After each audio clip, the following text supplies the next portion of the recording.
मित्रांनो, मटन पाया सुका बनवतो आणि ही वाली रेसिपी खूप जास्त इझी आणि टेस्टी असणार आहे. सुरुवातीला कुकरमध्ये थोडंसं तूप आणि तेल टाकलं, त्यानंतर काही खडे मसाले टाकतोय. हे खडे मसाले जे काही येते मी कॅप्शनमध्ये ॲड करतो, तुम्ही चेक करू शकता. मित्रांनो, खडे मसाल्याने एक मजेदार अशी चव येते. तेलामध्ये मिक्स करून झाल्यानंतर त्यानंतर ॲड करतो याच्यामध्ये पायानं आपल्याला उकडून घ्यायचं आहे. त्यासाठी मी तयार करतो, कारण आणि याचा काढा पण पाणी बनवलं जातं, माहिती आहे तुम्हाला, पायाचा असतो.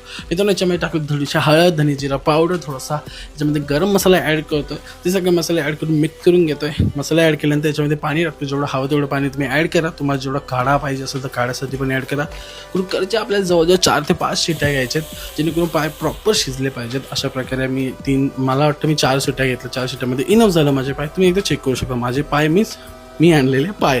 ठीक आहे, आता पाणी बाजूला काढायचं आहे, म्हणजे जो काढा आहे तो साईडला काढायचा आहे. आपल्याला पाय साईडला काढायचे आहेत. त्याच्यानंतर आता आपण पुढची प्रोसेस करायची. कढईमध्ये मी परत एकदा थोडंसं तूप आणि थोडंसं तेल ॲड करतोय. मग चॉप केलेला कांदा,